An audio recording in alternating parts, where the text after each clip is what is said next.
This is episode number 65 entitled Dangerous Love. Are you a woman of faith who is struggling to navigate your current season of life? Do you feel like life is just happening to you instead of for you? My name is Jill Pack. I'm a certified life coach and a member of the Church of Jesus Christ of Latter-day Saints. And I want you to know that no matter your season or circumstance, it is possible to create a more joyful life. And I would love to show you how. Are you ready? Let's go. Hello, my friends. Welcome to the Seasons of Joy podcast.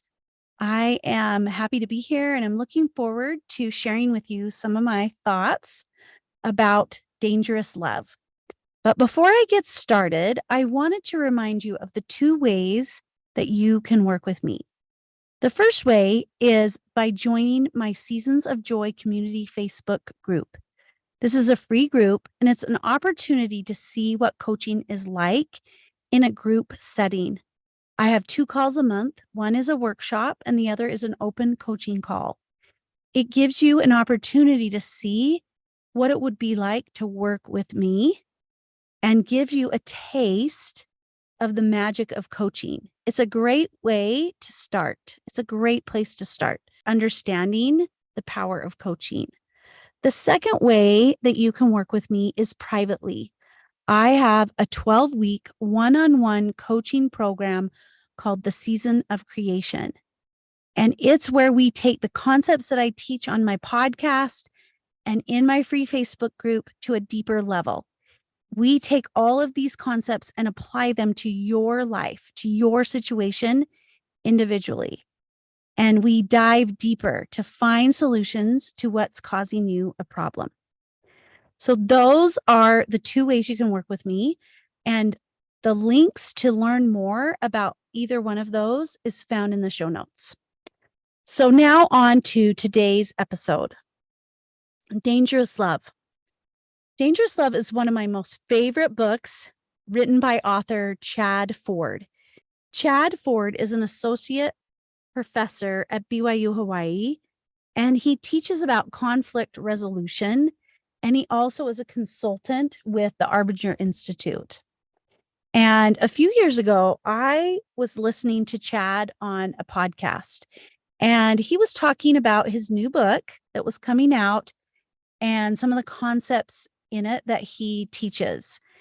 And as you guessed it, the book was Dangerous Love. So as I was listening to this interview, I knew I needed to read this book. I just loved everything he was talking about, and it really resonated with me. So I quickly downloaded the Audible version of his book and listened to it as quickly as I could. I just soaked it in. And when I finished that, I knew I needed a hard copy, a physical copy of the book, so that I could underline, I could take notes, and really reference this book to help me as I grew my coaching business and expand my understanding of the concepts that he teaches in this book. So I love this title, Dangerous Love. Those are 2 words that we don't typically put together. But dangerous love is what I wanted to focus on today. I've been thinking a lot about it and the concepts behind this phrase. There is a lot to it. And I think if we can understand this idea of dangerous love and apply it to our life, we will find peace, joy, and happiness. This really is the key to creating something beautiful. I wanted to share these concepts, and a lot of what I am going to talk about, I pull from Chad Ford's book. There's such good things. So if you haven't read it, I invite you to listen to it. It is such a good book. So what I share with you today is a tip of the iceberg, but it's a good introduction to understand this concept of dangerous love. So what does he mean by the term dangerous love? Ford defines it as a practice that allows us to choose love, overcome fear, and see the humanity of our enemies clearly so that we can collaborate to solve the problems we all face together. A definition that I found for conflict is an active disagreement between people with opposing opinions or principles. Ultimately, conflict is our inability to collaboratively solve problems with other people. So I want you to think about who you are in conflict with right now. Are you struggling to solve a problem with your spouse, your adult child, a friend, a coworker, a boss, a neighbor, an organization, or political party? Or I would even add yourself. Who are you in conflict with right now? When we experience conflict in our lives, we actually have a choice. We can handle it in one of two ways. We can choose constructively or destructively. Ford says that when we engage in constructive conflict, we can find freedom from the negativity of contention. We can find justice and mercy. We can unlock creativity, develop our inner strength and calm, strengthen our personal and social relationships, and solve deep rooted problems in our lives. We can even find peace in our personal lives, our relationships with others, the organizations we work in, and the communities we live in. I love that. There's a choice. Do we want constructive or destructive? When we choose to handle conflict destructively, Ford says contention runs rampant. Don't you agree? It feeds contention. Justice and mercy can't be found. Our options feel limited and we feel weak and anxious. Broken relationships, dysfunctional workplaces, and divided communities and nations are left behind in the rubble. I think that's such a really vivid picture, right? Contention and conflict are two different things. We're always going to have conflict, right? It's part of this human experience. But learning how to transform destructive conflict to constructive conflict is crucial to our overall well-being and happiness. We do not have to have contention, even though we experience conflict. The biggest thing that keeps us from conflict transformation is fear. Most people are afraid of conflict. It feels dangerous to us. We try to run away from it. If we can't run away, we do what Ford refers to as prepare for war. We build walls to protect us from the impending harm, emotional or physical, we fear is coming. This fear deeply affects all of our relationships because we aren't prepared or equipped to handle the problems we face because we're so busy running away. We fear the people we're in conflict with. We fear feeling pain. We fear not being loved or seen. We fear we won't belong or be accepted. The basic premise of dangerous love is this: it is possible to transform our fear of conflict by learning how to love the people we are in conflict with through the conflict. Don't you love that? Dangerous love is that it is possible to transform our fear of conflict by learning how to love the people we are in conflict with through the conflict. Transforming our conflict is accomplished with love, dangerous love. It is the kind of love that's challenging and hard. It can feel dangerous to us because we're dealing with other human beings who may not love us back, or they drive us absolutely crazy, or they don't believe the way we do. When we are in conflict with someone, our natural instinct is to run away, to turn away. This feels safer to our brain because it's trying to protect us from danger. We stop loving and we start running. So in order to transform conflict, we must do the exact opposite of that. Ford tells us that we must run towards others. We need to put down our physical and emotional weapons. And we need to really love the people we're in conflict. That is why he calls this type of love dangerous love, a love that overcomes fear in the face of conflict. Now, dangerous love is risky and it can feel really scary. It requires more than courage, Ford said. It demands fearlessness. By letting go of our self-preservation instinct inspired by our fear, and embracing us preservation, we can transform conflict. Dangerous love requires vulnerability, being willing to open ourselves up to knowing that the other person might not do the same, being willing to be the first person to run toward those we are in conflict with. Ford says that dangerous love is a love that allows us to see the humanity of others so clearly that their needs and desires matter as much as our own, regardless of how they see us. It is the opposite of easy love. It is choosing love over fear in the face of conflict. It is choosing we over me.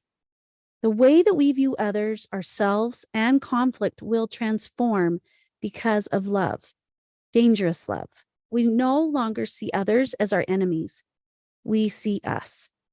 Dangerous love is needed to mend relationships in our families, our workplaces, our communities, and our countries.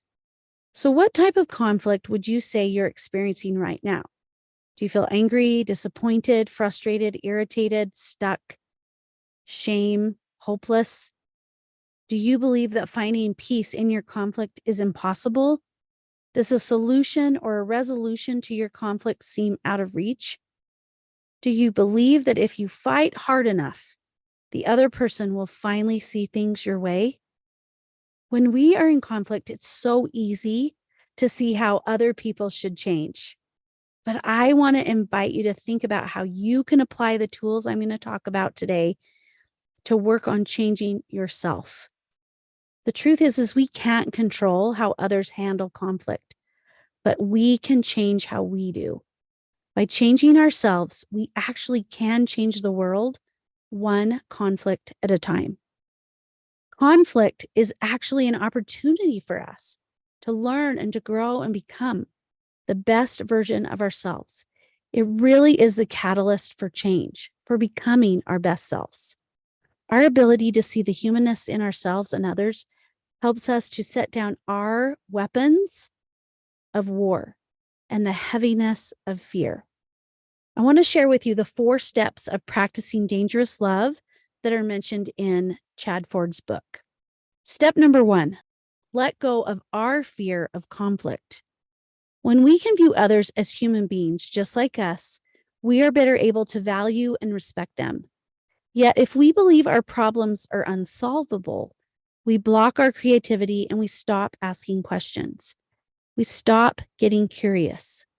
This can keep us stuck in the past where things weren't solvable. We avoid, we overly accommodate, we compete against others in order to get what we want. But none of these tactics helps us create happiness. So what would your life be like if you could embrace the idea that conflict can actually be the way to grow and improve our relationships? Now, we don't have to be afraid of it. Conflict itself won't hurt us. It's how we think, feel, and react to the conflict in our lives that creates the fear. What if you could step into curiosity instead of fear? So I want to share a little example of this from my life. I remember a time when I was heading into a difficult conversation with someone in a business relationship. I knew that the other person was pretty worked up about a certain situation, and he was going to probably unload on me. We were definitely in conflict. And I remember on my way to the meeting, I pictured in my mind the other person showing up in anger. And this caused me to even be more afraid. I so badly wanted to not have this conversation. I wanted to turn around and drive back home. I wanted to run away. But I also knew that the worst thing that was going to happen, and I had to remind myself of this, right? In the moment, I had to remind myself that the worst thing that was going to happen to me is that I might feel uncomfortable, but ultimately the conflict I had with this person was not going to physically hurt me. I was going to be okay. He was going to say some words in a certain tone, but none of that was going to cause me harm. Believing this helped me to tap into courage, fearlessness, knowing that I could handle whatever happened. Which leads me to step 2, let go of our fear of the people we are in conflict with. Changing the way we see people we are in conflict with opens us up to possibilities. We can create space to discover solutions to our problems. Stepping away from self-concern to us-concern by viewing others' humanity. With the growth and increased influence of the online world, is it any wonder that it's hard for us to see people as people? Comments and opinions are given behind the shield of a screen, creating greater distance and greater disconnection between us. The further away we view people, the less human they seem. Brene Brown has a wonderful quote that really describes this. She says, "People are hard to hate close up. Move in, speak truth, be civil, hold hands with strangers, strong back, soft front, wild heart." This mindset shift is critical. There are great consequences that come with not seeing people as people. Other people are not responsible for the way we view them. We are. This is such great news.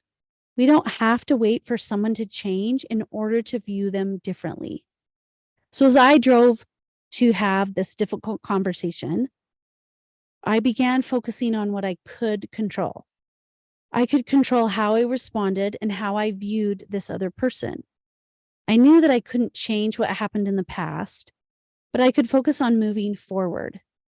I arrived at the meeting, and as the conversation progressed and this other person began sharing all the things that had been bothering him, he would air a grievance and I would listen. And then I would say, "I can see why you would feel frustrated. So what do we want to do now?" Or, "I understand that you thought it would go differently. So what can we do moving forward to help resolve this?" During the conversation, I tried really hard to see and understand him. In a way, step back and view myself having this conversation. Now, did I agree with everything he said? No. But in the moment, I could see him as a human being just trying to be understood, and I wasn't afraid of him. I didn't need him to do anything differently for me to show up as my best self. Which leads me to step number 3. I turn first. Loving someone that is driving you crazy or who doesn't agree with you can really be hard. But taking action from love is even harder. Deciding to be the first one to turn towards someone we are in conflict with instead of running away is critical if we want to develop dangerous love. We have to be the first to offer an apology, acknowledgement, respect, or a collaborative solution to develop dangerous love. It's all about deciding to turn first. Other people may not respond by seeing you as a person. They might not see your humanity. But if you don't actively choose to see them as a person, before long, you'll begin to turn and run away again. Dangerous love requires us to be bold, deliberate, and willing to be uncomfortable. Dangerous love doesn't just happen to us. It is a choice to turn towards others. Standing there in this conflict, having this difficult conversation from a place of love required me to be bold and willing to be uncomfortable while I chose to turn towards this other person. I had to take action from love if I was going to create something different for myself. I had to decide to turn toward him instead of turning away in anger and frustration.